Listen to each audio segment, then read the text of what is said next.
जीवन में सही मार्गदर्शन को प्राप्त करने के लिए गुरु का महत्वपूर्ण योगदान होता है।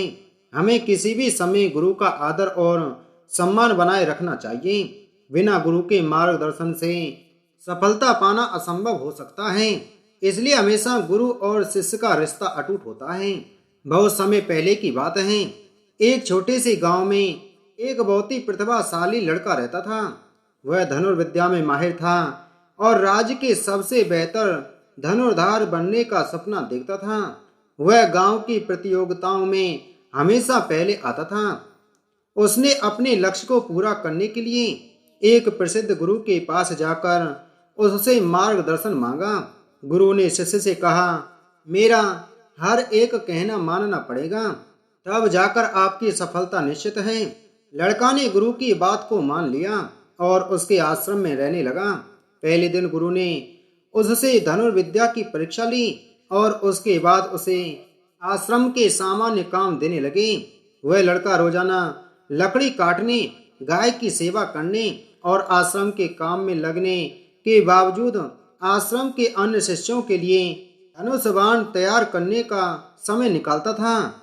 जब भी वह धनुर्विद्या की सीख में सुधार करने की उम्मीद से आश्रम में पहुंचता, उसे वही कार्य दिए जाते जो उसे पहले से ही आते थे और इससे उसका विश्वास कम होने लगा। उसे ऐसा लगने लगा कि गुरु उसे सिर्फ अपने कामों का उपयोग करके परेशान कर रहे हैं। धीरे धीरे उस लड़के का विश्वास गुरु पर से हटने लगा और वह महसूस करने लगा कि उसका गुरु उसे बेवकूफ बना रहे हैं और उसे अपने कामों में लगा रहे हैं। यह तब हो गया जब एक दिन उसने गुरु से मिलकर कह दिया कि उसका विश्वास टूट गया है और वह आश्रम छोड़कर जा रहा है। उसके जाने के बाद वह लड़का अपने गांव वापस गया और धनुर्विद्या का अभ्यास करने लगा। जितना वक्त बिताता वह महसूस करता कि उसके हाथ में शक्ति बढ़ रही है और वह धनुर्धार बनने के लिए तैयार हो रहा है। कुछ महीनों के बाद वह आश्रम वापस गया और गुरु के पास गया। गुरु ने उसकी आंखों में उसके नए उत्साह को देखकर मुस्कुराते हुए कहा, तुमने सचमुच अपने लक्ष्य को पाने के लिए कठिनाइयों का सामना किया है। तुम्हारा विश्वास टूटा था पर तुमने स्वयं को साबित किया। तब गुरु ने उसे धनुर्विद्या के कुछ गहरे गुण सिखाए और उसके सामने नए मार्ग प्रदर्शित किए।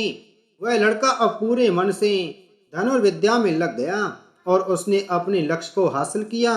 इस कहानी से हमें यह सीखने को मिलता है कि हमें किसी भी परिस्थिति में हार नहीं माननी चाहिए और अपने लक्ष्य की प्राप्ति के लिए कठिनाइयों का सामना करना चाहिए। गुरु और शिष्य की कहानी से सीख मिलती है कि गुरु और शिष्य का रिश्ता मजबूत करने के लिए हमें सच्चा शिष्य बनना चाहिए, उन पर विश्वास होना चाहिए।